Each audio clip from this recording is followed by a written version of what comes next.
বাংলাদেশে যদি কখনো ফেসবুক বন্ধ হয়ে যায় তাহলে আপনি কিভাবে আপনার ফেসবুক অ্যাকাউন্টটিকে ব্যবহার করবেন। আসসালামু আলাইকুম বন্ধুরা, আশা করি সকলেই ভালো আছেন। তো বর্তমান বাংলাদেশের যে পরিস্থিতি, যে কোনো সময় বাংলাদেশ সার্ভার থেকে ফেসবুকটিকে বন্ধ করা হতে পারে। তো সেক্ষেত্রে আপনি আপনার ফেসবুক অ্যাকাউন্টটি কীভাবে ব্যবহার করবেন এটাই আজকে আপনাকে দেখাবো। সিম্পল ছোট্ট একটি পদ্ধতি, এই পদ্ধতি ব্যবহার করলে আপনি আপনার ফেসবুক অ্যাকাউন্টটিকে ব্যবহার করতে পারবেন। যেহেতু বাংলাদেশ সার্ভার থেকে ফেসবুকটি হয়তো বা বন্ধ হয়ে যেতে পারে, সেহেতু অন্য দেশের যে সার্ভারগুলো, এই সার্ভারগুলো অন থাকবে, সেজন্য আপনি ফেসবুক খুব সহজে আপনার অ্যাকাউন্টে ব্যবহার করতে পারবেন। কীভাবে ব্যবহার করবেন এখন আপনাদেরকে দেখাচ্ছি। প্রথমে আপনারা কী করবেন, আপনাদের অ্যাপ স্টোরে চলে যাবেন। যাদের অ্যান্ড্রয়েড ফোন আছে তারা গুগল প্লে স্টোর, অথবা যাদের আইফোন আছে তারা অ্যাপ স্টোরে চলে যেতে পারেন। এখানে গিয়ে আপনারা লিখবেন ফ্রি ভিপিএন।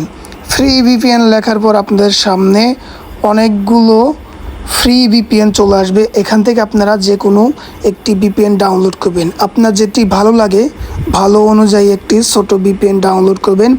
ডাউনলোড করার পর এই ভিপিএনটাকে কানেক্ট করবেন।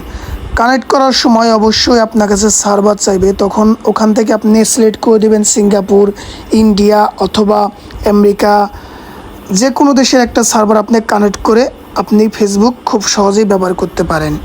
কিভাবে? বাংলাদেশ সার্ভার থেকে যেহেতু আপনার ফেসবুক অ্যাকাউন্টটিকে বন্ধ করে দেওয়া হবে, কিন্তু অন্য দেশের সার্ভারগুলোতে ফেসবুক কিন্তু ঠিকই অন থাকবে। সেজন্য আপনি যখন অন্য দেশের সার্ভার সাথে আপনার ফোনটিকে কানেক্ট করবেন ভিপিএনের মাধ্যমে, তখন আপনার ফোনের যাবতীয় সব কিছু ওই দেশের সার্ভারের সাথে কানেক্ট হয়ে যাবে। আপনার ফেসবুকও ওই দেশের সার্ভারের সাথে কানেক্ট হয়ে যাবে। তখন ওই দেশের সার্ভারের মাধ্যমে আপনি আপনার ফেসবুক অ্যাকাউন্টটি ঠিক আগের মতোই ব্যবহার করতে পারবেন। যখন আপনি অন্য দেশের সার্ভারের সাথে ভিপিএনের মাধ্যমে কানেক্ট করবেন, তখন বাংলাদেশের সার্ভারের সাথে আপনার ফোনটির কোনো সংযোগ থাকবে না। শুধুমাত্র ইন্টারনেটের মাধ্যমে আপনি এই কানেক্টগুলো করতে পারেন, ভিপিএনগুলো ব্যবহার করতে পারেন, কখনও কোনো সমস্যা হবে না। এই ছোট্ট একটি টিপ ব্যবহার করে আপনি আপনার ফেসবুক অ্যাকাউন্টটিকে খুব সুন্দরভাবে ব্যবহার করতে পারবেন।